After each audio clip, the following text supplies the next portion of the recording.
So a common thing you want to do in 2D, particularly top-down games, is have your player or your sprite rotate towards your mouse.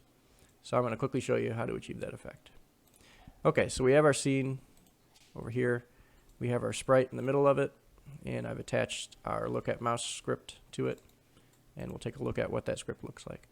So here, right here, this is all you need to know to do that, and you can stop here if that's all you care about. But if you want to learn what's actually going on in the script, stick around and I'll explain it.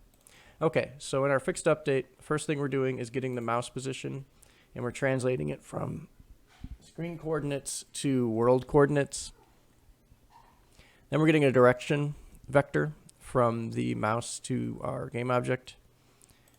Finally, we're using atan2 function to get the angle change that we need to apply to look at the mouse. And then finally, we're actually applying that angle. So we're doing transform.rotation equals Quaternion.AngleAxis. And against the, we're rotating on the Z, so that's vector 3.forward, and that will rotate our sprite towards our mouse.